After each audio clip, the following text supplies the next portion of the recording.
Hello everyone, welcome back to my channel. My name is Hannah if you're new here. And this is my June wrap up, everything I read in June. I was sick for 85-90% of June, so I'm still not feeling great. This might be a little low energy, but we're gonna talk about everything I read while I was sick, essentially. Let's just get right into it. The first book that I want to talk about is in the reread category, and I reread Sleeping Giants by Sylvain Neuvel. This is a sci-fi story, and it's told in like an interview style with like audio files, so I highly recommend reading this via audiobook, and that's how I consumed it as well. I wanted the hardcover because the underside is gorgeous. And this is about a woman who, when she was a child, she fell into a sinkhole, and at the bottom of the sinkhole was a giant metal hand, and it was glowing blue, like this turquoise color. And then she grows up and becomes like the head scientist studying the hand. This is great. This is really fast paced. It's really quick to read. I really enjoyed listening to this on a little road trip. I gave this 5 stars again. I thought this was so fun. I also read a bunch of nonfiction this month, but I'm also going to direct you to another video of mine that I did recently. It's called the Mid-Year Book Freakout for this year, because I do talk about some of this nonfiction in that video, as well as a few other books on this list. So if you haven't seen that video, I highly recommend it. It kind of encapsulates my read so far this year. The first one, first nonfiction I'm going to talk about is Islands of Abandonment by Cal Flynn. This is a story, or not really a story, it's like multiple stories about different locations around the world that have been touched by humanity and then abandoned, and talking about how nature is coming back and the impact of the human touch and what we've left behind in these places. Brought up some really great discussions and really interesting points about environmentalism and restoration that I'd never really thought of before. So I thought this was really good. I ended up giving it 4 stars. The one thing I would have liked, I read this on audio and that was probably on me, but I feel like this book would have been really great with some images of like before and after if possible, because I just think the way that she was describing these things, I was like, okay, she's really good at describing, but I would love to see a visual as well. So that's mostly on me. I don't know if this physical book has pictures, but I feel like it should. Then we have 2 books I've already talked about in that mid-year freakout video. That's Fearing the Black Body by Sabrina Strings. This is about the racist origins of fat phobia. And this was great. This was really interesting, again, and a different perspective on fat culture, or fat shaming culture, fat phobia, from a racist lens. Thought it was really good. I think I gave this one 4 stars as well. Then we also have my favorite nonfiction, which is They Were Her Property, which is white women as slave owners in the South. Jones Rogers, sorry, Stephanie E. Jones Rogers, that's a lot to remember. And this is exactly what it sounds like. This is how some women were able to own property and own slaves in their own right in the South in American history, and how they maintained control of their slaves as opposed to white male slave owners. So, again, really hard-hitting, but a really fascinating topic, and I ended up giving this 5 stars. This was so well researched and thought out. Sorry if I don't have a lot to say on each of these books. It's just like I liked it, or I didn't like it, or it was good. But that's about all you're gonna get out of me at this moment. My next category I'm going to talk about is the one fantasy book I read. Who am I? I'm usually a big fantasy reader, but not this month. But I did manage to read the sequel to The Traitor Baru Cormorant, which is The Monster Baru Cormorant by Seth Dickinson. This is a dark, really dark, politically driven fantasy story about Baru Cormorant, who's trying to overthrow an empire from within, and she is playing the long game. And this is going to be a total of 4 books. I gave book 1 5 stars, and I gave book 2 3.5. And hear me out, here's why. So in book 1, Baru is politically maneuvering, she's got a lot of machinations, and then her plans come to fruition later, and you realize all the stuff she was doing behind the scenes as well as what the author was actually showing us. And so something that I find annoying, it's just kind of a pet peeve of mine, is when a really awesome character, or just a character in general, has a lack of agency and a lack of they're being very reactive instead of proactive. And I felt like book 2, Baru was very reactive to situations around her, and she wasn't very forward thinking. She still wasn't the driving force of the plot, whereas she was in book 1. So I did enjoy this. I will continue. I just didn't love it as much as book 1. And then we have my romance genre. Look, okay, I was not feeling good, okay? So this is my romance genre, but mostly I just read Tessa Dare books. So we'll talk about the one book that wasn't written by Tessa Dare, and then we'll get into it. Love and Other Disasters by Anita Kelly. This is about a non-binary person and a woman who are on a cooking competition show, and they end up falling in love with each other, and so it has everything, the pieces in it that I would love. It's queer, there's a non-binary character, a cooking competition. I'm like, those are all things I would love. This one example kind of gives you this the view of the relationship between Parker, who's the non-binary person, and Dahlia, who's the woman. Dahlia is kind of quirky, kind of fun, and Parker's a little bit more like straight-laced and a little bit more serious. And at one point, Parker gets annoyed by Dahlia's quirkiness, and it has to do with like a bedroom scene. Dahlia like proposes like, hey, wouldn't this be fun if we did this in bed? Wink, wink, wink. And Parker's like, well, how would that work? How would we do this? How should we try it? And Dahlia's like, I don't know. I've never done it before, but I want to try it with you. And Parker gets really annoyed with her. And then they end up having relations anyway. And I was just like, that was really off-putting to me. It just didn't seem like these two characters were obsessed with each other like I wanted them to be. I love a romance where one or both of the characters are like obsessed with their partner and just loves them so deeply and is obsessed with them in every way. And the fact that Parker was like annoyed by Dahlia's quirkiness didn't set me up to love them as a couple, unfortunately. So this is a 2-star read for me. And then we got into my Tessa Dare obsession. So I heard about Tessa Dare from another booktuber, Chandler, from Chandler Ainsley. I went a little crazy because her books were available at the library and I could just pick up the next one. So the first series I'm going to be talking about is the Girl Meets Duke series, which I think is Tessa Dare's most popular series. So the first book I actually read in the previous month, so I'm just talking about books 2 and 3 in the series. The Girl Meets Duke series is about women who meet dukes and fall in love with them. The second book is called The Governess Game, and this is about a woman who is a clock winder, and she shows up to this duke's house and she's like, I'm here to wind your clocks, but she doesn't say that. She just is like, hey, I'm here, and he's like, oh, thank God. I really need you to take care of my wards. And so he like basically strong arms her into becoming the governess to his like monster children. Not his children, but his wards. He's got 2 little girls that he's taking care of. And she's like, okay, and because he's gonna pay her a ton of money, so she's kind of in dire straits, and so she eventually agrees. And she is, you know, responsible for teaching the girls. And then eventually the Duke and the governess fall in love, and that's the romance. And this was cute.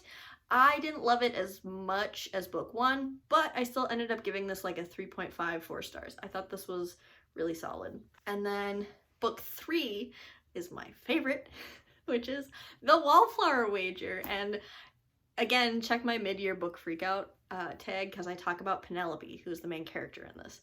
And Penelope is a sweet little cinnamon roll who stays home. She's a big old introvert. She just stays home and takes care of all of her disabled animals that no one else will love. And so she takes them all in to her home and loves them and takes care of them and gives them medical treatment.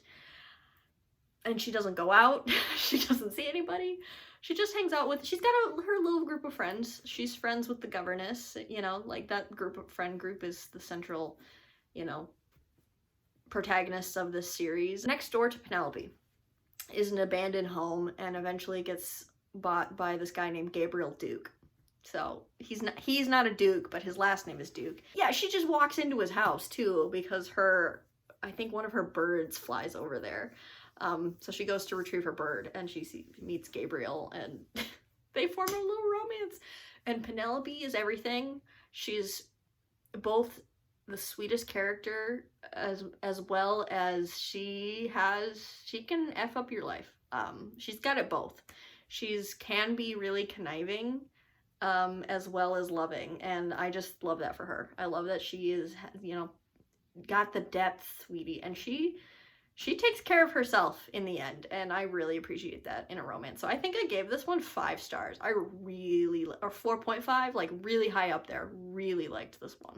Continuing on with Tessa Dare, but a different series. I started her Castles Ever After series, which is a series about women who inherit castles. That's the premise, and then they are like living in their castle. So the first one is called Romancing the Duke, and this is about, her name is Izzy Goodnight, and she inherits a castle, and she goes to live there, and the Duke, who was supposed to have passed away in the war, and left this castle to be inherited, is still alive, and he's still living in the castle, but he's blind. And he's like refusing to see anyone or do any of his business because he doesn't want to ask for help because he's blind. And so of course Izzy's like, well, I want the castle, but you need to get out. And so they're kind of like fighting over the castle because he's like, well, I live here still. And the lawyers are like, well, we thought you died. You didn't respond to our letters. So there's that, you know, big old conflict. And this is great. I really like this one. And I ended up giving this one a 4 stars. This was delightful. This was a lot of fun. The second book in the series is Say Yes to the Marquess, and this is about, again, a woman named Chloe who inherits a castle, but the main conflict of this book is that Cleo has been engaged to be married for like 10 years, 8 or 9 years or something like that, and the guy keeps like going on vacation and like traveling, and he's gone all the time, and so they can't have the wedding because he's always gone. And so finally she gets fed up and she's like, well, I'm gonna go live in my castle, I'm gonna break the engagement, and I'm gonna like start my own brewery run out of this castle, which, love that for her. Get yours, lady. The guy, her fiance's brother is named Rafe, and he's desperate to get, like, he wants what's best for his brother. He really wants Cleo to marry his brother so, you know, his brother can produce heirs and stuff like that. He's like maneuvering Cleo and trying to get her excited about planning a wedding and like throwing dresses at her and cake and all sorts of stuff. And he ends up, of course, Rafe and Cleo end up, you know, sparks fly between them, and then he's feeling guilty because that's his brother's fiance, but you know, so that's the kind of the main conflict here. And Rafe is a prize, like, he's a boxer. He fights in like illegal fighting rings and stuff, and that's how he makes his money. And this was a lot of fun. I ended up giving this a 3.5. I don't really like how these two kind of ended up together. There's a little bit of a, I don't want to spoil things, but like they kind of run off together, and like the way Rafe handled that was really cringy, and I didn't really like that. Moving on to one I hated. I gave one star to When a Scot Ties the Knot. I'm so mad at this book. I stopped reading Tessa Dare at this point. Yeah, I really hated this one. This is about Maddie, and Maddie is like also kind of like a introvert. She wants to be an illustrator, and her parents are like forcing her to like go out and meet people and like get married and have babies, you know, the whole thing. And so she like makes up a fiance and is like, well, my fiance is in the war, like he's not coming back for a while. So she like writes letters to her fake fiance, who turns out to be a real person. And so he shows up like 10 years later. So she starts this when she's like 15 or 16, and then 10 years later she's inherited a castle. She's living her life. She's illustrating for scientific journals and stuff like that. And he shows up on her doorstep and is like, hey, I got all your letters. So I like the premise. I really like the premise of this book. I hated, his name is Logan. I hated Logan so much. The whole time he's just trying to get into Maddie's pants. Like so his whole shtick is he's coming back from the war and he's got his band of Scotsmen with him that are all like scarred and they've all got like PTSD. So his goal is to bring all of his army comrades home with him so they can live on little farmsteads at the castle that Maddie inherited. And so he like forces Maddie to marry him so he won't spill the beans to her family. So already starting off with some blackmail to get her to marry him, and then she like doesn't want to do the nasty with him, which makes sense. And then he's like, well, we have to consummate the marriage to make it legal, and she's like withholding that from him because obviously she doesn't like really want that. and so he's just trying to seduce her the whole time just so he can get what he wants from her, which is land and like security for his men. So it's admirable that he cares so much about his men and he wants to take care of them, but like he's really effing over Maddie, and I hated it. I couldn't get behind it. I was like not obsessed with them. They have like a few cute scenes, I guess, but in the back of his mind he's just doing these things to get something from her, and I don't like that. So I gave it 1 star. Hated it, and I stopped reading Tessa Dare, and that's the last romance book I read. My last category I'm going to be talking about is all of the manga, graphic novels, comic books, and webtoons I read. This was a lot of fun to just read a bunch of like quick reads and get to some things that I've wanted to read some of these for a really long time and just haven't gotten around to it, and some of them were available at my library, which was clutch, because manga, these are really expensive graphic novels and comic books and manga especially.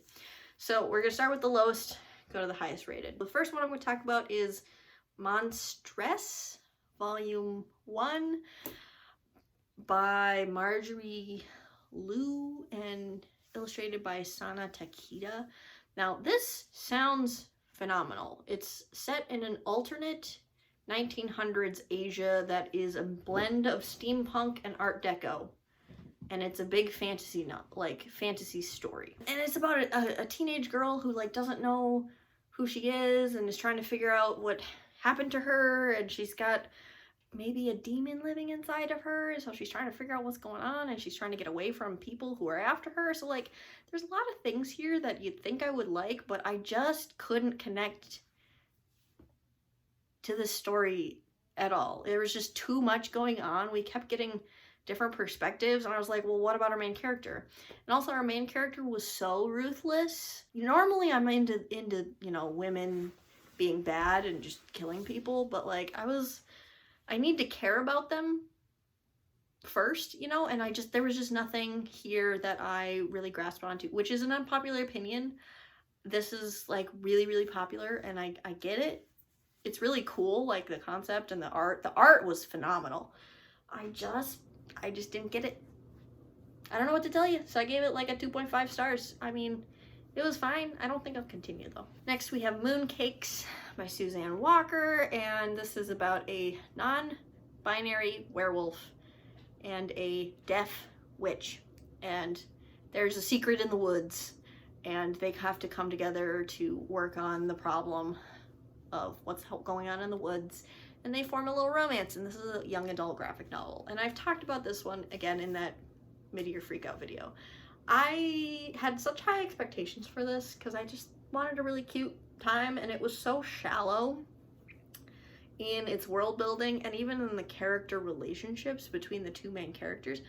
The witch's family was really cool and interesting and had some depth to it, but the relationship between the main characters was mostly off page and previous, like they had met before, and so that was supposed to like prop up their current relationship, which I don't really enjoy. So I gave this like a 2.5 stars. Then we have Attack on Titan Volume 1 and 2. So Attack on Titan is a super famous story, and the manga has like 30 volumes.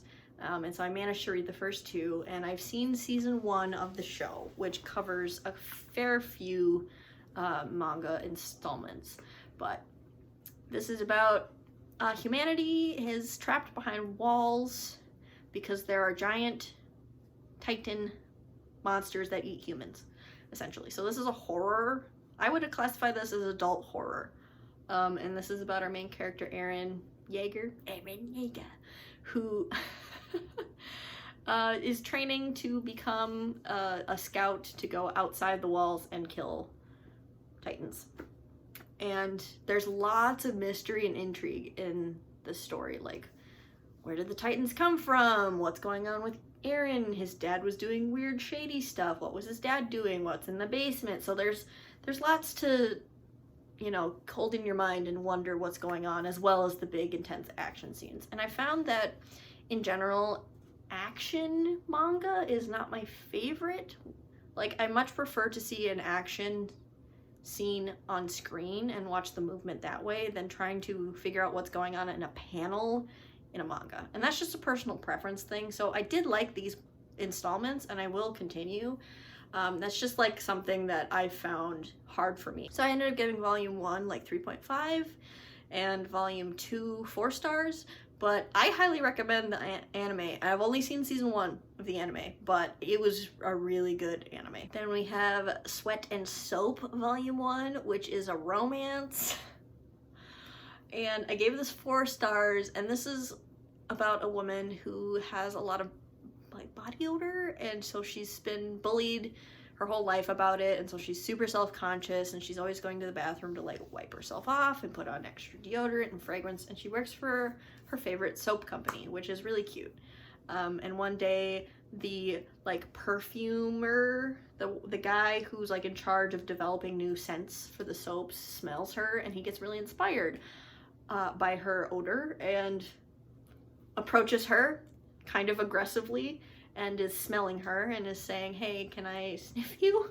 You smell so good, and I'm inspired to create scents because of you. And eventually she does consent to like a long-term sniffing agreement with him. So go into this manga knowing that the first encounter between these two is awkward and a little forward, and there's a little bit of an issue with consent going on. Like, he just goes up to her and sniffs really deeply, which is really creepy. But I will say he does apologize a lot for that, and it does turn into a really cute story about her name is Asako, and she really, you know, she's never been in a relationship before, and so she's feeling insecure, and so this is really a story about her and coming into her own and learning how to be in a relationship and kind of getting some self-confidence, which I really appreciated. I really liked that piece of this. And then it's also just like a cute romance of them getting together, and she likes getting sniffed after the first encounter. It turns around, so good for you, honey. I'm glad you found a guy who's really into that. So I like this, and I gave it 4 stars. Fortunately, I don't have access to the other volumes, but I would love to continue. The last thing I'm going to talk about is this cute webtoon called Boyfriends by Ref Rainbow. And this is just a delightful little webtoon. I read season 1 is completely out.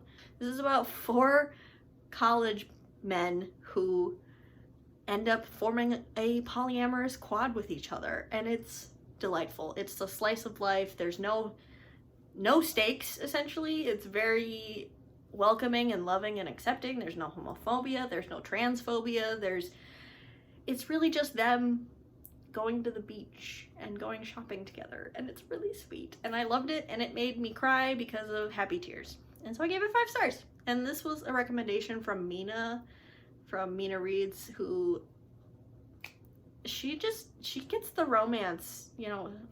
Her and I, our reading taste in terms of romance, the same. So anytime she finds a 5-star read, no matter what it is, webtoon, comic, full-length novel, etc., I'm gonna try and pick it up. And I got Sweat and Soap from her too, so go watch Mina Reads if you haven't yet. Anyway, those were all the books I read in the month of June. I wish I could have read more, and I wish I could have read more queer books, but you know, I only have access to so many things. So this is what I was able to accomplish while incredibly ill. So I want to say thank you for watching, and I will see you in another video very soon. See ya.